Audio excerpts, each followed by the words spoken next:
오늘 말씀은 잠언 7장입니다. 잠언 7장 어리석은 자의 예입니다. 어리석은 자의 사례를 어리석은 자의 예 사례 이렇게 얘기하시는데 한 예를 들어주면서 어리석은 자가 자기 스스로 함정에 빠져들어가는 그러한 모습을 오늘 설명해 주면서 음녀의 손에 빠지지 말게 하라고 이렇게 또 강조를 하고 있는 것입니다. 이 음녀에 빠지지 말고 뭐 이렇게 음탕한 곳에 넘어지지 말라고 계속 여러 번 반복을 하고 있는 것은 사실 가장 빠지기 쉬운 이렇게 함정이라고 말할 수 있어요. 특히 뭐 청년들이라면은 더 그렇고. 그리고 한번 빠지기는 쉽지만은 빠진 다음에 헤어나기는 더 어려운 것이기 때문에 계속 이게 성적인 문제를 계속 이렇게 반복하면서 교훈하고 있는데 이것이 또 하나님하고 우리와의 관계에 있어서 우리가 하나님과 우리를 이렇게 부부 관계로 많이 표현을 하잖아요. 예수님과 우리도 마찬가지로 예수님 우리 신랑이고 우리 교회는 신부고 이렇게 표현을 많이 하는데 그 의미에서도 영적인 의미에서도 하나님을 떠나가지고 다른 데로 눈 돌리게 되면은 결국은 멸망밖에 없고 심판밖에 없다는 것을 자꾸 이렇게 교훈을 해주고 설명해주고 있는 거예요. 그래서 계속 반복해서 강조하는 것은 이게 가장 이렇게 빠지기 쉽고 한번 빠지면은 헤어나기가 쉽지 않은 그러한 문제이기 때문에 그래요. 물론 뭐 성적인 문제뿐만 아니라 그 음란이라고 말하죠. 음란뿐만 아니라 이렇게 뭐 마약이라든지 이렇게 중독성을 가진 것은 한번 중독되면 벗어나기가 힘들어요. 그래서 아예 거기에 발들여 놓지 말고 아예 그 손대지 말아야 되는 것인데 그거 뻔히 알면서 이게 가면은 이게 망할 거라는 것을 다 누가 봐도 그 함정이라는 걸 알면서 거의 아무 생각 없이 아무런 경계함도 없이 그냥 꾸역꾸역 걸어가는 그런 모습 보면은 그게 너무 어리석다는 거예요. 그래서 한 사람을 이렇게 한 소년을 이렇게 예를 들어서 얼마나 어리석냐라고 하는 것을 이렇게 설명해 주고 있는 겁니다. 7장 1절입니다. 내 아들아 내 말을 지키며 내 명령을 내게 간직하라. 그래서 내 말 하나님의 말씀에 근거한 그 말 하나님께서 주신 그 지혜의 말을 얘기하는 거죠. 그 지혜의 말을 늘 지키고 그 하나님 말씀, 하나님 율법 말씀을 늘 내 중심에 딱 자리 잡고 있어야 된다는 거예요. 그게 흐트러져 버리고 그게 흔들려 버리면은 이게 옳은 건지 그런 건지 분별을 못하게 되어버리기 때문에 항상 하나님 말씀, 지혜의 말씀, 하나님 말씀에 근거한 아버지의 명령을 늘 간직하고 지키라는 거예요. 그래서 내 아들아 내 말을 지키며 내 명령을 네게 간직하라. 마음속에 딱 간직하고 있어야 된다는 거죠. 2절 내 명령을 지켜서 살며 내 법을 내 눈동자처럼 지키라. 그래서 내 명령을 그래서 그 명령을 따라서 그 말씀을 따라서 지혜의 말씀을 인도함을 받아가지고 성령의 인도함을 받아야 되는 거하고 마찬가지죠. 그 말씀이 명하시고 또 이루기를 원하는 하나님의 뜻을 받들어서 하나님의 공의를 실천하고 의를 따라서 사는 이게 정상적인 삶인데 그러한 삶을 살기 위해서는 하나님의 명령이 하나님의 말씀이 어떤 것인지를 늘 기억하고 있어야 된다는 거죠. 그래서 그 하나님 말씀에 근거한 지혜의 명령을 아버지를 통해 가지고 전해지는 우리 선배를 통해서 전해진다든지 전해지는 하나님의 지혜의 명령을 늘 지키고 살아라는 거죠. 그게 항상 중심이 되어야 된다는 거예요. 그리고 내 법을 내 눈동자처럼 지키라는 얘기는 사실 눈동자가 가장 이렇게 우리 이렇게 약한 부분이기도 하잖아요. 그러면서 가장 중요한 부분이에요. 그래서 조금만 이렇게 찔려도 이렇게 굉장히 힘들어하고 한데 그래서 이게 눈꺼풀이 눈 깜짝할 새라는 그런 표현도 있는 것처럼 굉장히 아주 민감하게 이게 움직여요. 보호하기 위해서. 눈동자처럼 보호한다는 얘기는 아주 민감하게 아주 소중하게 다른 이물질이 절대 들어가면 안 되는 물론 그러다 들어가면 안과도 가야 되고 해야겠지만은 어쨌든 일상생활에서는 들어갈 수 없도록 바로바로 이렇게 눈꺼풀이 막아서 보호를 한다는 거예요. 그것처럼 하나님의 법을 아주 민감하게 소중하게 생각하면서 지키라는 거예요. 하나님 말씀을 지키는 것을 굉장히 이렇게 민감하고 또 모든 것을 기울여서 이게 항상 하나님 말씀을 중심으로 해서 이게 하나님 말씀이 맞다 안 맞다 분별하고 이렇게 해가야지, 하나님 말씀을 잊어버리고 그냥 멀리 떨어놓고 보호를 안 해버리면은 이게 맞는 건지 안 맞는 건지, 내가 지금 제대로 가고 있는지 안 가고 있는 건지 구분도 못할 뿐더러 누가 봐도 저거는 함정인데 그것을 꾸역꾸역 기어가고 있는 그런 꼴밖에 안 난다는 거예요. 그래서 눈동자처럼 아주 예민하게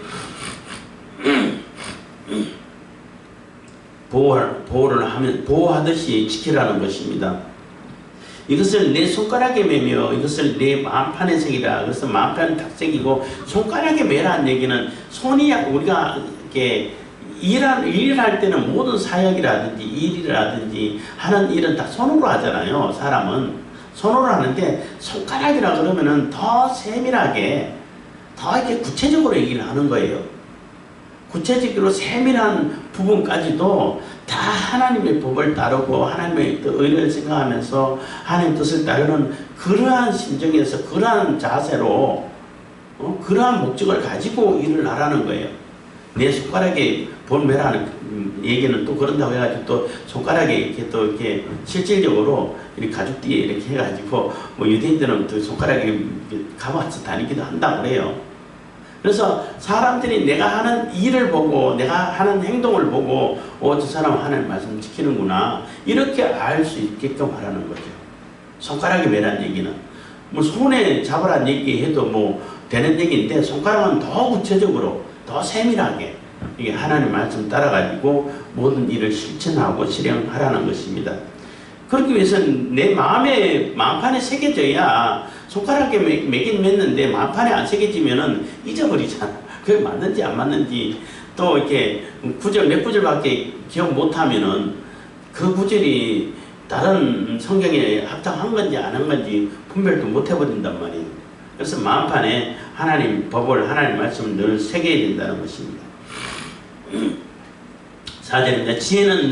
지혜에게 너는 내 누이라 하며 명철에게 너는 내 친족이라 하라 해서 아주 친근한, 결코 이게 한 가족처럼 얘기를 하는 거죠. 지혜를 보고, 지혜는 이제 누이라고 하는 것은 주로 아내를 보고 누이라고 표현하기도 합니다만은 어쨌든 그만큼 친근감이 있고 가까운 사이라는 얘기인 것이고, 여기서 지혜는 자꾸 여성 명사로 이렇게 계속 표현되다 보니까 내 누이라 이렇게 고백을 하라는 거죠.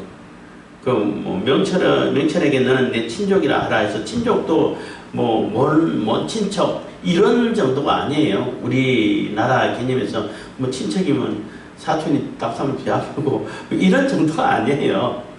친족이 예를 들어 가지고 어려워져 가지고 내가 지켜야 할 땅을 잃어버리게 되면은 내가 내 돈 들여가지고 찾아줘야 돼. 친족이 해를 당하면은 내가 그 사람 대신에 또 요즘은 원수 갚는 걸 하나님께 맡기로 했지만은 원수 갚아줘야 돼. 그러니까 일반 사람하고 친족하고는 너무나 달라요.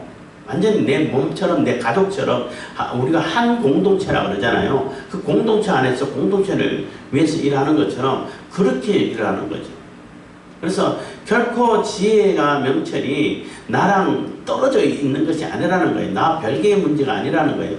나하고 하나고 일심동체고 또 한 공동체 안에 있고 한 마음으로 같이 지내는 그런 존재를 여기라는 거예요. 그래서 지혜와 명철을 나 자신처럼 이렇게 여기라는 얘기하고도 같은 얘기인 것입니다. 그런 의미로 우리가 받아들여야 된다는 거죠. 그래서 지혜에게 너는 내 누이라 하며 명철에게 너는 내 친족이라 하라 한 얘기는, 지혜와 명철은 완전히 나하고 동일하다. 내가 곧 지혜고 내가 명철이다.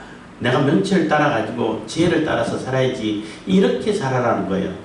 뭐 또 그걸 또 잘못 이해해가지고 내가 곧 지혜고 내가 명철이야. 내 말이 다 지혜고 법이야. 이렇게 교만하면 안 되고 그런 의미가 아니고 그만큼 하나님께서 주신 지혜와 하나님께서 주신 그 명철을 내 가까이서 내 몸처럼 나 자신처럼 이렇게 여기고 살아라는 것입니다. 행동하라는 것이죠. 굉장히 친밀하게 5절입니다. 그리하면 이것이 너를 지켜서 음녀에게로 말로 호리는 이방 계집에게로 빠지지 않게 하리라. 그래서 그 말씀 지혜의 말씀이 내 속에 있고 내가 너무 아주 가깝게 지내고 뭐 내 몸처럼 이렇게 여기고 이렇게 명철을 가지고 지혜를 가지고 있으면은 다 분별이 된다는 거예요. 이게 날 속이려고 하는 얘기인지 진짜 나를 위한 얘기인지 분별이 된다는 얘기예요. 지혜가 없으면 분별이 안 되잖아. 그리고 사기치고 뭐 이렇게 유혹하는 자들은 다 진짜인 것처럼 얘기하잖아요. 그러니까 넘어가지. 그리고 유혹하면은 아무 매력도 없고 그냥 관심도 없는 걸 가지고 유혹하면 유혹이 되나요? 안 되지요. 내가 관심만을 가지고 있고 그 진짜인 것처럼 얘기고 진짜 나만 생각하는 것처럼 얘기를 해줘야 넘어가지. 근데 지혜가 있으면은 분별이 된다는 거예요. 그래서 그 지혜가 오히려 나를 지키게 되고 그 유혹하는 그러한 호려는 말로 이방 계집에게 빠지지 않고 음녀에게 넘어지지 않는다는 거예요. 그래서 반드시 하나님께 주신 말씀의 지혜를 내가 붙들고 명철을 내 주변에 두고 그래서 그걸 말씀을 중심으로 살아갈 때에 모든 것이 이렇게 정상으로 하나님께서 기뻐하시는 삶을 살 수 있게 된다는 것입니다. 6절부터는 이제 그 예가 나오는 거예요.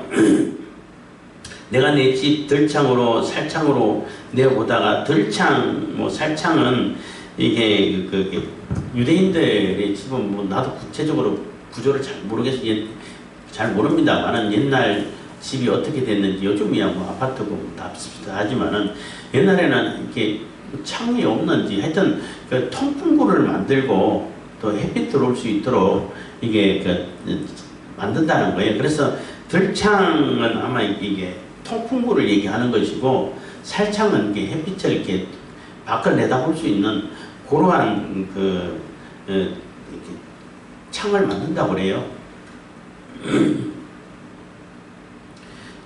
그래서 어쨌든 뭐 들창으로 그러니까 그 창문으로 이렇게 내다보고 있는데 공기가 들어오든 뭐 햇빛이 들어오든 간에 어쨌든 내가 밖을 내다보고 우연히 밖을 내다보고 거리를 이렇게 우리 물고름이 바라보다가 발견했다는 거죠. 보게 됐다는 거죠. 7절 어리석은 자 중에 소년 중에 한 지혜 없는 자를 보았노라. 지혜 없는 자가 어떻게 행동했는지를 봤다는 거죠. 그가 거리를 지나 음녀의 골목 모퉁이로 가까이 하여 그 집으로 들어가는데 그래서 그가 골목 이게 거리를 지나서 음녀의 골목 모퉁이로 가까이 하여 그 집으로 들어갔다는 얘기는 누가 봐도 거기는 음녀의 길이고 저 여인은 엄청난 여인이고 결코 정결한 여인도 아니고 이러한데 그걸 꾸역꾸역 그쪽으로 간다는 거예요.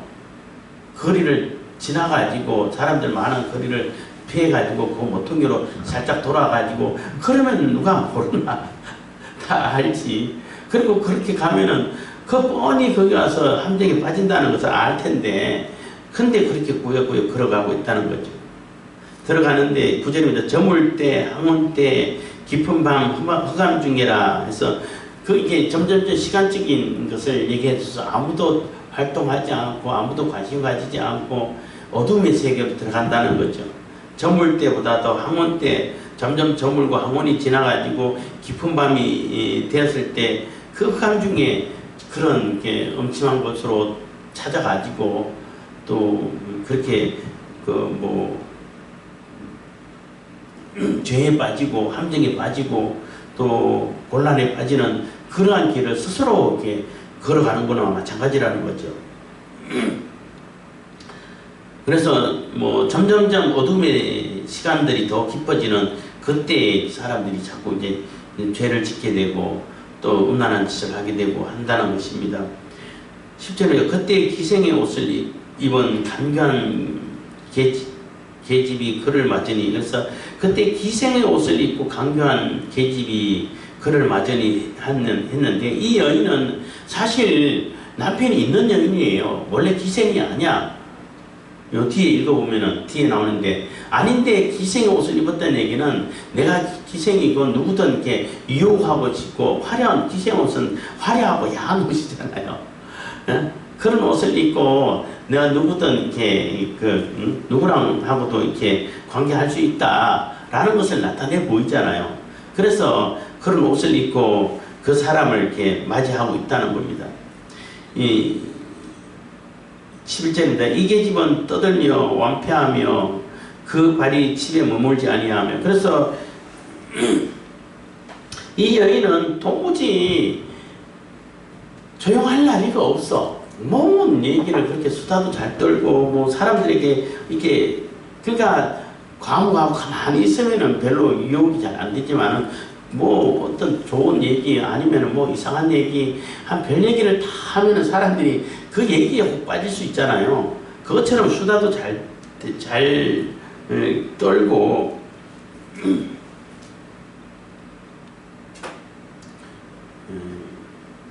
완패하다는 말은 내가 단어를 안 찾아왔네.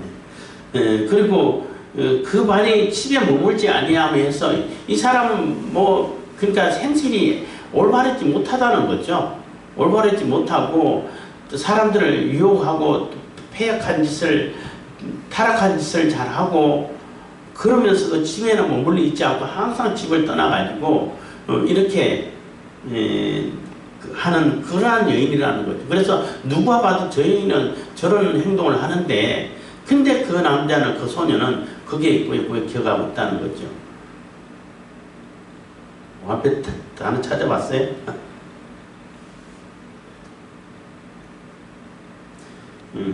하여튼 뭐 좋은 얘기는 아니에요. 예, 12절 찾아서만 읽어줘 보세요. 성격 행동이 고약하다. 성격 행동이 고약하다고요. 하여튼 12절입니다. 어떤 때는 거리, 어떤 때는 광장 모퉁이에서 서서 사람을 기다리는 자라. 그래서 항상 이게 남편이 어디 출장만 가면은 나와가지고 거리에 서기도 하고 모퉁이에 서기도 하고 나가지고 사람을 기다리고, 그래서 그 사람하고 어떻게 즐기고 끝내버리고 또 하는 그러한 습성을 가진 여인이라는 거죠. 그래서 그러한 여인이라는 얘기는 누가 봐도 저 여인은 그 행실이 올바르지 못하고 엉뚱한 여인이라는 것을 다 아는데 이 소녀는 그게 꾸역꾸역 찾아가고 있다는 거죠. 그래서 찾아가는 길도 처음 우연히 가다가 들어간 것이 아니라 자기가 찾아간 그러한 길이 된다는 거예요. 그러니까 모퉁이로 가까이 하여 그 집으로 들어가는데 하는 얘기는 자기가 찾아갔다는 얘기인 것입니다. 그 계집이 그를 붙잡고 입을 맞추며 부끄러움을 모르는 얼굴로 말하되, 그래서 뭐 얼굴에 철판 깔았다 그러잖아요. 뭐 그렇게 지금까지 많은 남자를 상대하고 음란한 짓을 하고 했으면서도 그 사람한테는 지금 처음이고, 너만을 위해서 너한테는 진짜야.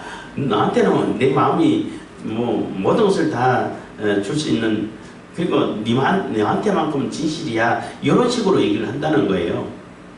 그래서 그 계집이 그를 붙잡고 입을 맞추며 부끄러움을 모르는 얼굴로 말하되, 내가 화목제를 드려서 서문한 것을 오늘날 갚았노라. 그래서 이 종교, 그러니까 화목제를 이용을 하는 거죠. 종교성을 이렇게 나가지고 지금 화목제를 드렸기 때문에 내가 갚을 것도 다 갚았고 내게 먹을 것이 풍족하다는 겁니다. 화목제 드리면은 뭐 제사장 뭐 하나님께 태워드리는 그 부분 빼고 제사장 목 빼고는 내가 다 가지고 오잖아요. 그래서 이웃하고 다 나눠 먹어야 되는데 오늘 하루에 다 먹어야 돼. 그래서 많은 이웃을 초청해야 되는데, 어쨌든 내가 화목제를 드렸다는 얘기는 내게 먹을 것이 많고 나는 이미 하나님하고는 화목제를 드렸기 때문에 아무런 거리낌 없고 아무런 죄가 없고 그 음탕한 그러한 여인이 아니야. 이렇게 속인다는 거죠. 그래서 종교를 이용하는 거죠. 그러니까 경건을 이익의 재료로 삼는 그러한 사람이라고 볼 수 있는 거죠. 근데 꼭 그런 사람들은 종교를 이용해요. 특히 정치인들이 더 많이 그러죠. 종교를 이용해가지고 자기 욕심 챙기려고 하는 것이 뭐 어렵지 않게 찾아볼 수 있고, 특히 정치인들은 거의 뭐 99%라고 말할 수 있어요. 어떤 사람은 100%라고 얘기도 하는데 그래도 1% 여지는 남겨놔야 되겠죠. 그래서 그 사람을 찾아와가지고 이게 호리고 있다는, 유혹을 하고 있다는 겁니다. 이러므로 내가 너를 맞으러 나와서 네 얼굴을 찾다가 너를 만났도다. 그래서 나는 너밖에 없어 하는 얘기인 거예요. 그래서 내가 너 너무 생각나고 너만 생각나가지고 찾으려고 나오는데 마침 네가 나 찾으러 온 거야. 이게 하나님 뜻이야. 이렇게 우연히 만나는 것도 그냥 우연이 아니야. 우리의 만남은 우연이 아니야. 노래처럼 그렇게 얘기를 한다는 거지. 근데 그 말이 다 거짓말이죠. 거짓말이고 다 속이는 말인 것입니다. 그냥 그 하루 이렇게 유혹하기 위해서 하는 말이 되는 거죠. 심지어 내 침상에는 화문료와 애굽의 문체에 있는 이불을 폈고, 그래서 내 침상에는 화문료라고 했는데, 화문료라는 얘기는 이게 꽃을 수놓아가지고 굉장히 화려하고 고급적인 료죠. 이 화문료가 있고 애굽의 문체가 있는 이불을 폈다는 얘기는 굉장히 고급스러운 침상을 갖추고 있다는 얘기예요. 이 여인은 결코 가난한 여인이 아니야. 굉장히 부자예요. 그러니까 너무나 화려하고 좋은 침대에다가 이불에다가 다 구비해 놨으니까 너는 몸만 오면 돼 하는 얘기하고 똑같은 거죠. 그래서 그렇게 내 침상에는 화문료와 애굽의 문체에 있는 이불을 폈고,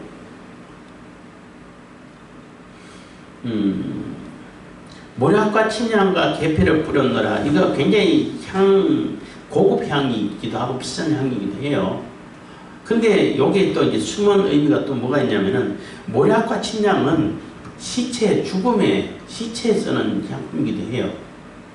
그러니까 잠언서를 기록하고 있는 저자가 솔로몬이 겉으로는 화려하고 향기롭고 뭐 부족함이 없고 뭐 너무나 좋은 그러한 모습의 유혹이잖아요. 유혹인데 결국 그 속에는 죽음이 들어있는 거야, 멸망이 들어있는 거야 하는 그러한 암시를 한다고도 볼 수 있어요.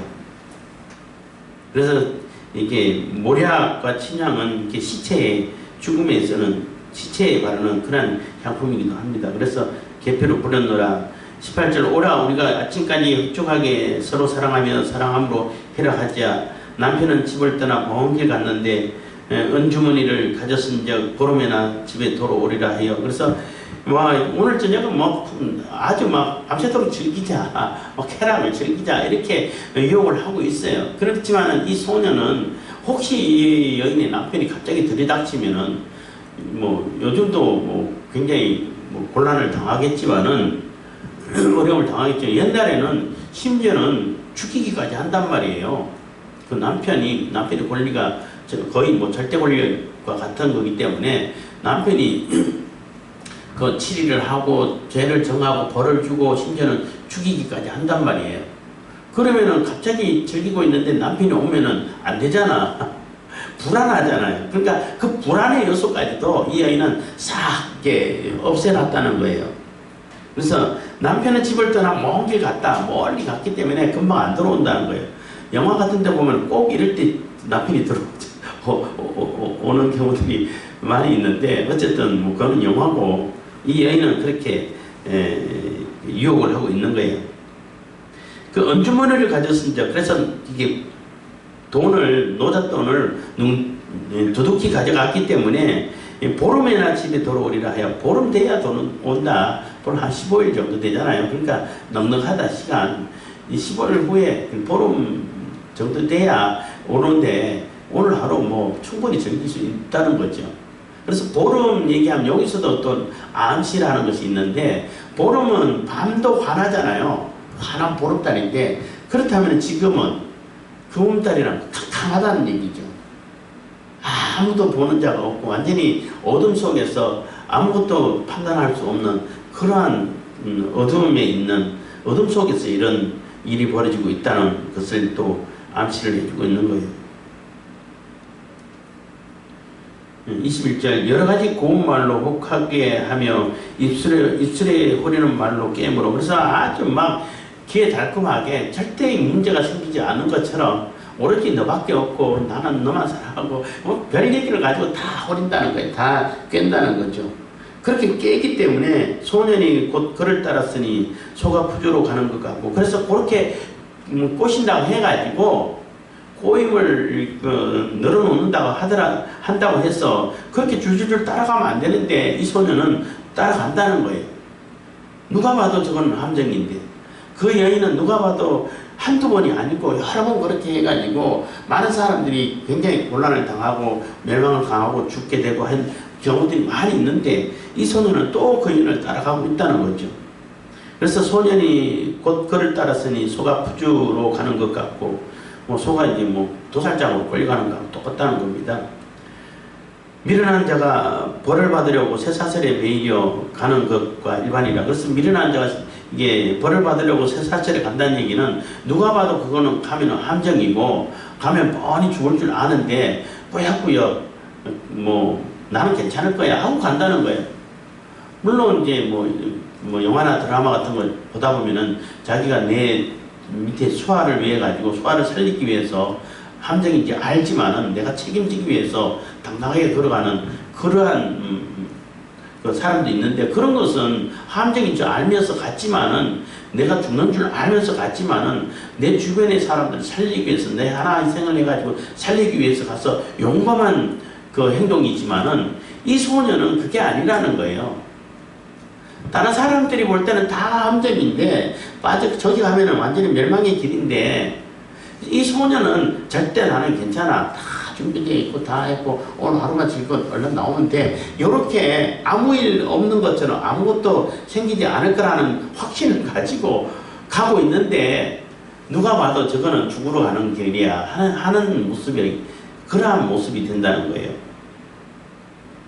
23절, 필경은 산이 그 간을 뚫기까지에 이를 것이라 새가 빨리 그물로 들어가되 그 생명을 잃어버릴 줄을 알지 못한가 일반인이라. 그래서 그게 결국은 살이 그 간을 뚫는다는 얘기는 그냥 결국은 남편이 와가지고 또 처형을 한다는 거죠. 그러니까 살이 간을 뚫는다는 얘기는 죽는다는 얘기죠.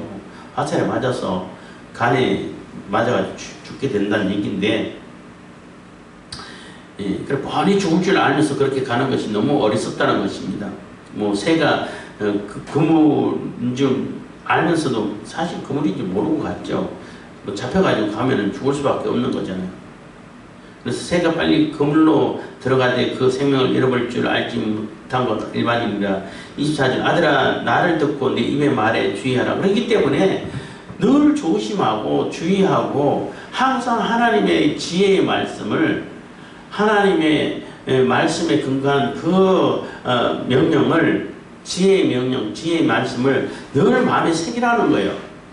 그 말씀에 항상 그 말씀이 나를 주관하게 해야지, 내 어떤 감정이라든지 내 어떤 얄팍한 그런 꾀가 나를 주관하게 되면은 그렇게 혼란, 함정에 빠지게 되고 음란에 빠지게 된다는 거예요. 그래서 아들들아 나를 듣고 내 입의 말에 주의하라. 그래서 늘 주의하고 살펴야 된다는 겁니다.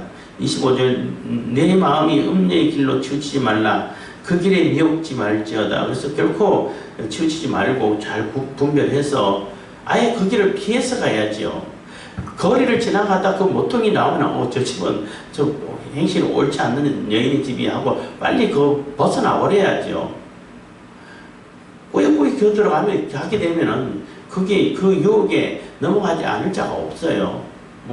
다윗도 다 넘어가게 되고 황진이 얘기도 많이 하잖아요. 몇십 년간 돌을 닦던 노선도 다 넘어가게 되고 이렇게 된단 말이에요. 그러니까 아예 피해가야 되는 것이 맞는 겁니다. 그래서 내 마음이 음녀의 길로 치우치지 말며 그 길에 미혹지 말지어다. 대저 그가 많은 사람을 창하여 엎드러지게 하였나니 그에게 죽은 자가 허다하니라. 그래서 이 여인을 통해 가지고 이 여인 때문에 죽은 자가 한두 명이 아니라는 거예요. 많은 상해를 입었다는 거죠.